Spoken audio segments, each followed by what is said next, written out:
রাসূল তো এতিমদের সর্দার। পৃথিবীর কোন এতিম যেন বলতে না পারে নবীজি আমার ব্যাপারে কি বলবেন, আমি তো এতিম মানুষ, আর তিনি আমার ব্যাপারে কিভাবে আমার দরদ বুঝবেন। নবীজিকে আল্লাহ পাক কেমন এতিম বানালেন, সমস্ত দুনিয়ার এতিমদের সর্দার বানালেন।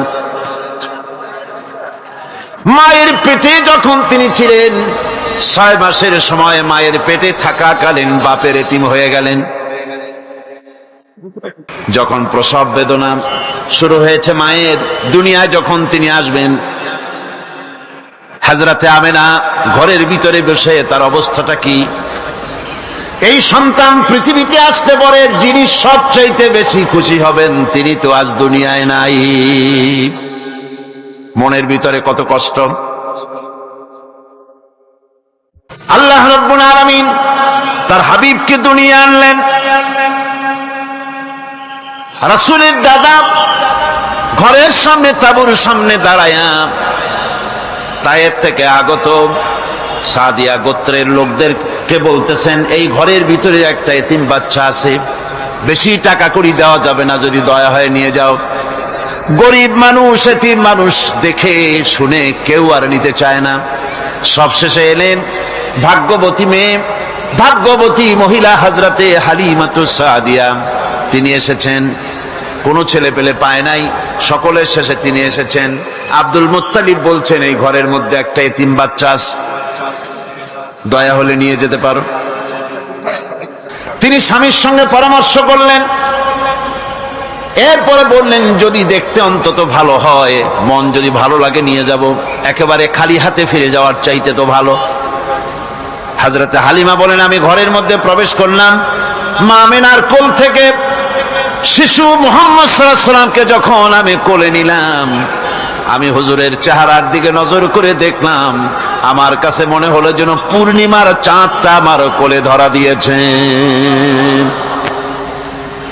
রাসূল কি শিশু মুহাম্মদ সাল্লাল্লাহু আলাইহি ওয়াসাল্লাম কি যখন নিয়ে বাড়ির দিকে রওনা হলাম, যে গাধা আমার সকলের পেছনে এসেছে সেই গাধা এখন সকলের আগে ছুটে চলে যায়। এরপরে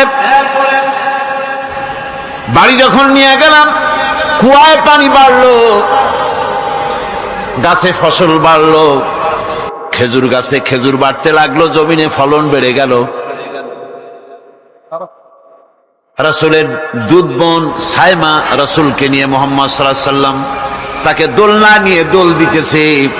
কি আশ্চর্য অবস্থা! সাইমা তাকে দোল দিচ্ছে আর বলতেছে, বেঁচে থাকুক মুহাম্মদ সাল্লাল্লাহু আলাইহি ওয়াসাল্লাম, সে দীর্ঘজীবী হোক। কবি লিখতেছেন, কি আশ্চর্য কথা! বেদুইন বালিকা কারে নিয়ে দোল দেয় সে কি তা জানে? বিশ্বনবী মুহাম্মদ রাসূলুল্লাহ সাল্লাল্লাহু আলাইহি ওয়াসাল্লাম এভাবে এতিম অবস্থায় জীবন তার শুরু হলো। যখন তিনি ফিরে এলেন 6 বছর বয়সের সময়, যখন মায়ের কাছে তিনি ফিরে এসেছেন, প্রতিদিন তিনি খেলা দেখতে যান ময়দানে। ইতিহাসের মধ্যে লেখা হয়েছে, মা প্রতিদিন সন্ধ্যার সময় তাকে ফিরে পান। আজকে সন্ধ্যা হয়ে গেছে, শিশু মুহাম্মদ সাল্লাল্লাহু আলাইহি ওয়াসাল্লাম বাড়ি ফেরেন না।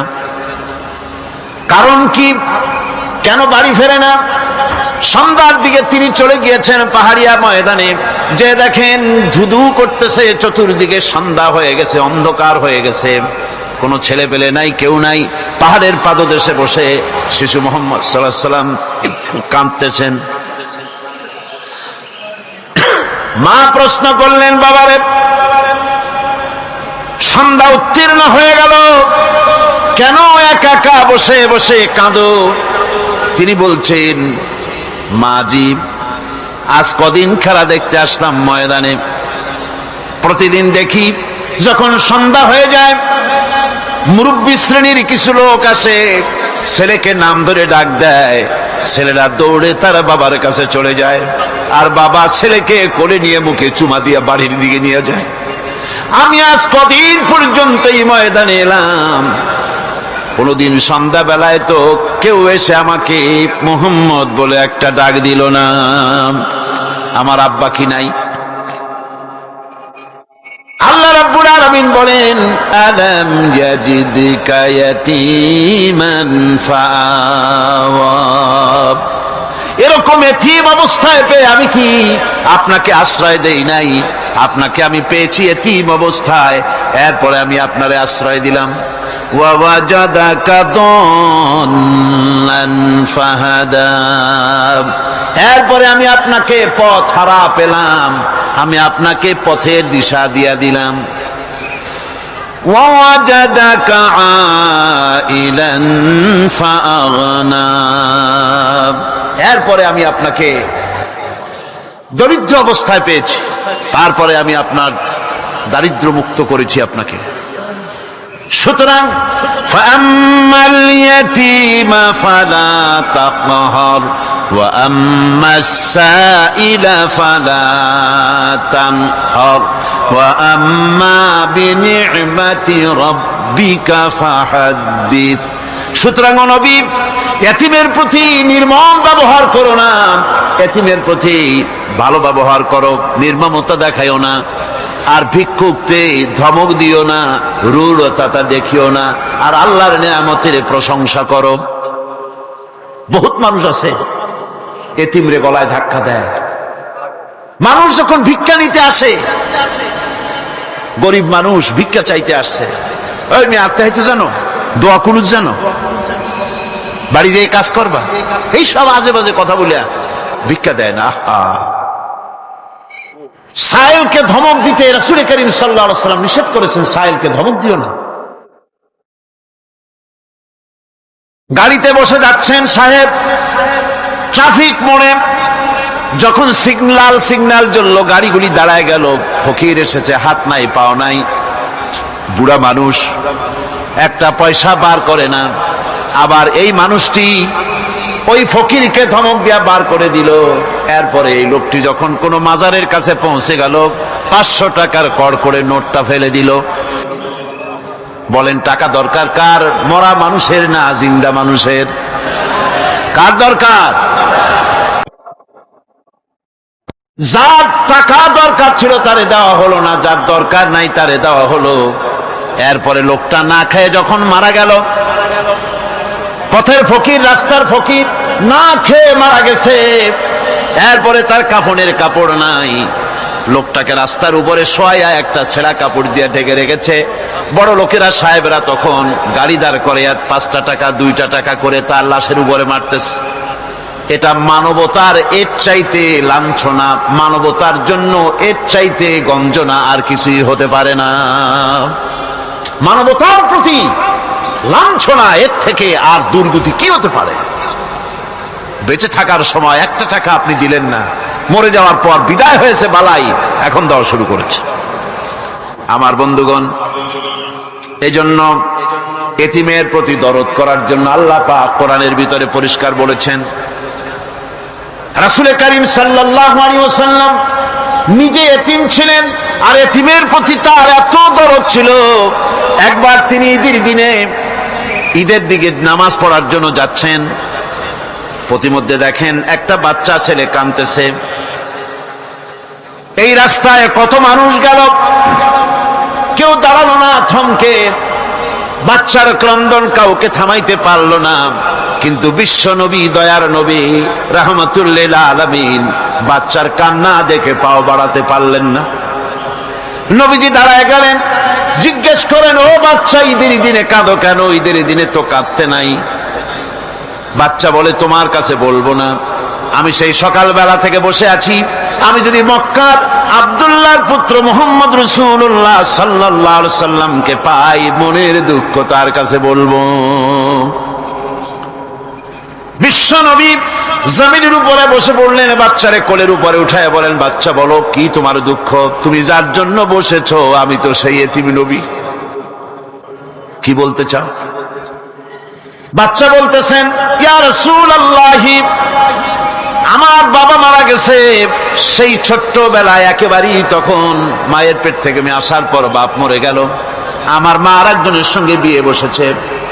সেই পুরুষটি আমারে দেখতে পারে না। আমার মা যদি আমারে কোলে করে এসে সহ্য করতে পারে না, আমারে চুমা খাইলে সহ্য করতে পারে না, আমারে খাবার দিলে মা মার খায়। আজ ঈদের আমার মা আমাকে বললো, বাবারে তোমার কপাল খারাপ, তোমার বাবা মারা গেছে, তোমাকে সাহায্য করার কেউ নাই, আমি তোমার যত্ন করতে পারলাম না, কোলে নিয়ে সুমাও দিতে পারি না, আমার এমনই কপাল খারাপ। সুতরাং এতিমের দরদ এতিম ছাড়ার কেউ বুঝবে না। তুমি আজ চলে যাও, ওই রাস্তায়, ঈদের রাস্তায় দাঁড়ায় থাকো, মাঠের রাস্তার পাশে, বিশ্ব নবীর কাছে তোমার দুঃখ বলো, এতিমের দুঃখ তিনি বুঝবেন। আমি মায়ের কথা মতো এই জায়গায় এতক্ষণ বসে আছি, হুজুর আপনি দয়া করে, আমার কথা তো আপনার কাছে বললাম, আমার মনের এই দুঃখ। নবীজি বাচ্চার কথা শুনতেছিলেন, চোখ দিয়া পানি পড়তেছিল, বাচ্চাকে বুকের সঙ্গে জড়িয়ে ধরে নবীজি বলেন, ও এতিম, মুহাম্মদ সাল্লাল্লাহু আলাইহি ওয়াসাল্লাম যদি তোমার পিতা হন আর হযরতে আয়েশা যদি তোমার মা হয়ে যায়, বলো তোমার মনের দুঃখ মেটে নাকি? ছেলে ডুকরে কেঁদে উঠলো আর বলল, ইয়া রাসূলুল্লাহ, আপনি যদি আমার পিতা হন আর আয়েশা যদি আমার মা হয়ে যায়, এর থেকে বড় সৌভাগ্যের আমার তো আর কিছুই নাই। নবীজি এতিমকে বাড়ি নিয়ে গিয়ে হযরতে আয়েশার হাতে তুলে দিয়ে বললেন, আয়েশা রে, পবিত্র ঈদের দিনে আল্লাহ রাব্বুল আলামিন তোমার জন্য একটা উপহার পাঠিয়েছেন, এটা যত্ন করো। এতিমের প্রতি দরদ রাখার জন্য আল্লাহ রাব্বুল আলামিন বলেছেন, এতিম, মিসকিন, বিধবা, অসহায় লোক, তাদের প্রতি যাতে করে মুসলিম সমাজ লক্ষ্য রাখে, সেজন্য আল্লাহ পাক নির্দেশ করেছেন। বুখারী এবং মুসলিম শরীফের হাদিসে এসেছে, আস-সাই আলাল আরমারাত ওয়াল মিসকিন কাস-সাই ফি সাবিলিল্লাহ। বিধবাদের জন্য, মিসকিনের জন্য কেউ যদি কোনো উদ্যোগ গ্রহণ করে, কেউ কোনো সাহায্য দেয়, জিহাদের ময়দানে জিহাদ করে আল্লাহর রাস্তায় যে সওয়াব পাওয়া যায়, যে মর্যাদা পাওয়া যায় আল্লাহর কাছে, এতিম, মিসকিন, বিধবাকে সাহায্য করলে সেই সওয়াব আল্লাহ রাব্বুল আলামিন আমলনামায় দিয়ে দেন। আমাদের প্রিয় নবী এতিম মিসকিনদের খুবই ভালোবাসতেন তার নিজের চাকর হযরত যায়েদ ও আনাস রাদিয়াল্লাহু তাআলা আনহুকে। সে সম্পর্কে এখন আলোচনা করা হচ্ছে। তার চরিত্রই প্রমাণ করে, নবীদেরকে বায়নাত দেওয়া হয়েছে, এমন চরিত্র, আচার আচরণ দেওয়া হয়েছে যাতে করে লোকেরা অভিভূত হয়ে যায়, আকৃষ্ট হয়ে যায়। হযরতে যায়েদ, তিনি তো কৃতদাস ছিলেন, হারায় গেলেন বাপ মা থেকে, আর এরপরে কুদরত করে মুহাম্মদ সাল্লাল্লাহু আলাইহি ওয়াসাল্লামের ঘরে উঠায় দিল। তিনি তখন আল্লাহর নবী, তখন নবুয়তের দায়িত্ব পান নাই। যায়েদের পিতার কাছে খবর হয়ে গেল, যায়েদ আছে রাসূলের বাড়িতে, মুহাম্মদ সাল্লাল্লাহু আলাইহি ওয়াসাল্লামের বাড়ি মক্কায়। তারা এসে হুজুরের সঙ্গে দেখা করে বললেন, মুহাম্মদ সাল্লাল্লাহু আলাইহি ওয়াসাল্লাম, জানতে পেরেছি আপনার কাছেই আমাদের ছেলে যায়েদ আছে, মেহেরবানি করে তাকে আমাদেরকে ফিরায় দেন। হুজুর বলেন, যায়েদ যদি তোমাদেরকে চিনতে পারে আর যদি যেতে চায়, আমার পক্ষ থেকে কোনো আপত্তি নাই, অবশ্যই যাবে। তবে যায়েদ যদি যেতে না চায়, আমি এমন লোক নই যে কেউ আমার কাছে থাকতে চাইলে আমি জোর করে তাকে ঠেলেও দিতে পারি না, আমি তেমন লোক নই। পিতা বললেন, আপনি অবশ্যই যুক্তিপূর্ণ কথা বলেছেন। হযরতে যায়েদকে আনা হলো। হুজুর বললেন, তুমি কি চেনো এদের? কি? যায়েদ বললেন, চিনি, ইনি আমার বাবা, উনি আমার চাচা। যায়েদের পিতা বলেন, বাবারে বাড়ি চলো, তোমার মা কেঁদে কেঁদে হয়রান, চলো বাড়ি যাই, বাড়ির যা কিছু আছে সব তোমাকে ফিরিয়ে দেওয়া হবে। হযরতে যায়েদ বলতেছেন, পিতা, বাড়িতে যা আছে তাই শুদ্ধ, তামাম দুনিয়াটা যদি আমারে দেওয়া হয়, এই লোকটির কাছে থেকে যে ব্যবহার পেয়েছি, আমি এই লোকের কদম ছেড়ে যেতে পারি না। তার চরিত্রই প্রমাণ করে তিনি নবী, কি ব্যবহারটা পেয়েছেন। হযরত আনাস রাদিয়াল্লাহু তাআলা আনহু ছোট মানুষ, 8 বছর বয়সের সময় হুজুরের খাদেম হয়ে হুজুরের বাড়িতে আসছেন।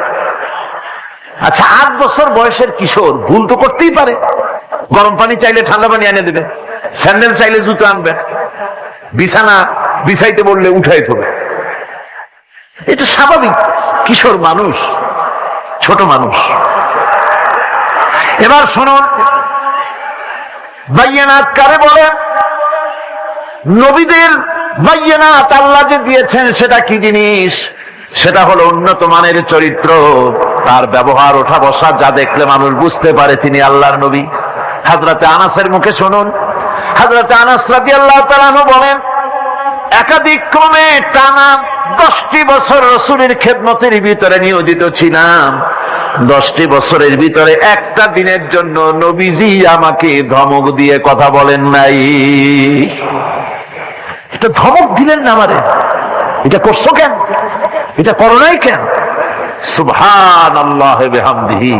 গোটা পৃথিবীর সমস্ত মুমিন মুসলমানদের, পুরুষ আর নারীদের জীবন, কলিজা, রক্ত রাসূলের কদম মোবারক উৎসর্গ হয়ে যায়। মহান রব্বুল আলামিনের কাছে তার হাবিব রাসূলুল্লাহ সাল্লাল্লাহু আলাইহি ওয়াসাল্লামের ছিল বিশেষ মর্যাদা। আসুন আমরা সে সম্পর্কে আলোচনা শুনি। আমার ভাইরা, রাসূল পাক সাল্লাল্লাহু আলাইহি ওয়াসাল্লাম আল্লাহর নবী এমন এক মহান সত্তা ছিলেন যে তিনি দোয়া আল্লাহর দরবারে হাত উঁচু করতে দেরি আছে, কিন্তু দোয়া কবুল হতে দেরি নাই। হিজরত করে মদিনায় এসেছেন, নামাজ পড়তে দিল চায়, কাবা শরীফের দিকে ফিরে যদি নামাজ পড়তে পারতাম দিলটা বড় ভালো লাগতো, কিন্তু হাত উঁচু করে মোনাজাত করতেছেন না, আল্লাহর কাছে বলতেওছেন না যে আল্লাহ তুমি আমার কিবলাটা বাইতুল মুকাদ্দাস থেকে ফিরাইয়া মক্কা শরীফে বাইতুল্লাহর দিকে ফিরাইয়া দাও, মুখেও বলতেছেন না, মনেও না, শুধু আকাশের দিকে বারবার তাকাচ্ছেন, মোনাজাত করেন নাই। মনে মনে আশা পোষণ করতেছেন যদি এমন একটা ওহী নাজিল হয়ে যেত। আল্লাহ রাব্বুল আলামিন সঙ্গে সঙ্গে রাসূল জোহরের নামাজ পড়তেছিলেন, 2 রাকাত পড়া হয়ে গেছে, এমন সময় ওহী নাজিল হয়ে গেল, قَدْ نَرَى تَقَلُّبَ وَجْهِكَ فِي السَّمَاءِ। ও নবী, আমি দেখতে পেয়েছি বারবার আপনি আকাশের দিকে তাকাচ্ছেন। সুবহানাল্লাহ, আমি দেখতে পেয়েছি। فَلَنُوَلِّيَنَّكَ قِبْلَةً تَرْضَاهَا فَوَلِّ وَجْهَكَ شَطْرَ الْمَسْجِدِ الْحَرَامِ। আর দেরি নাই, আপনার মনের আশা পুরো হয়ে গেছে, এক্ষুনি আপনার কিবলা পরিবর্তন করুন। হুজুর 2 রাকাত পড়েছিলেন বাইতুল মাকদাসের দিকে ফিরে, বাকি 2 রাকাত তিনি মক্কা শরীফের কাবা শরীফের দিকে ফিরলেন। আজও পর্যন্ত সেই মসজিদ আছে, সাক্ষ্য দিচ্ছে নবীর কথা কিভাবে মঞ্জুর হয়। মসজিদে কিবলাতাইন মদিনা মুনাওয়ারায় সে মসজিদ আজও আছে। ভাইরা আমার, রাসূল পাক সাল্লাল্লাহু আলাইহি ওয়াসাল্লাম এত বড় মর্যাদা সম্পন্ন ব্যক্তিত্ব, মহান ব্যক্তিত্বের উম্মতের মধ্যে আল্লাহ আমাদের শামিল করেছেন। শুকরিয়া স্বরূপ আমরা পড়ি আলহামদুলিল্লাহ। জোরে সোরে পড়েন আলহামদুলিল্লাহ। আমার ভাইয়েরা, মর্যাদা এত বেশি আল্লাহ রাসূলকে আল্লাহ রাব্বুল আলামিন দান করেছেন। এই পৃথিবীতে কোন মানুষের সঙ্গে যদি আপনি বেয়াদবি করেন, তিনি আপনার বাপ হোক, তিনি আপনার মা হন, অথবা আপনার উস্তাদ হন, অথবা আপনার পীর হন, যে কেউ হোক না কেন, কারো সঙ্গে যদি কোনো বেয়াদবি হয়ে যায় তো শুধু একটা বেয়াদবি ছাড়া আর কিছুই না। কিন্তু নবীজির সঙ্গে যদি কেউ বেয়াদবি করে সেটা শুধু বেয়াদবি থাকে না, কুফরি হয়ে যায়। কি হয়ে যায়? কুফরি হয়ে যায়। রাসূলুল্লাহকে কেউ তাওহীন করলে, অসম্মান করলে, সমালোচনা করলে কাফের হয়ে যায়। যারা বলেন কি হয়ে যায়? কত বড় মর্যাদা! রাসূল পাক সাল্লাল্লাহু আলাইহি ওয়াসাল্লাম তার সামনে সাহাবায়ে কেরাম বসা, হুজুর কথা বলছেন, সাহাবায়ে কেরাম তারাও কথা বলছেন। কথা বলতে বলতে এক পর্যায়ে সাহাবীদের গলার আওয়াজ বড় হয়ে গেছে, হুজুরের গলার আওয়াজ শোনা যায় না, সাহাবীদের গলার আওয়াজটা বড় হয়ে গেল। আল্লাহ রাব্বুল আলামিন এতটুকু বরদাস্ত করলেন, আমার নবীর গলার আওয়াজের চাইতে তোমাদের আওয়াজ বড় হলো কেন? সঙ্গে সঙ্গে ওহী নাজিল হয়ে গেল। আল্লাহ রাব্বুল আলামিন বলেন, ইয়া আইয়ুহাল্লাযীনা আমানু লা তারফাউ আসওয়াতাকুম ফাওকা সাউতিন নবী। ও বিশ্বাসীরা, খবরদার, তোমরা যারা ঈমান এনেছো শোনো, তোমাদের গলার আওয়াজ যেন আমার নবীর গলার আওয়াজের চাইতে বড় না হয়ে যায়। যদি তা হয় আনতাহবাতা আমালুকুম, জীবনের সমস্ত ভালো কাজগুলি আমি আল্লাহ বরবাদ করে দেব।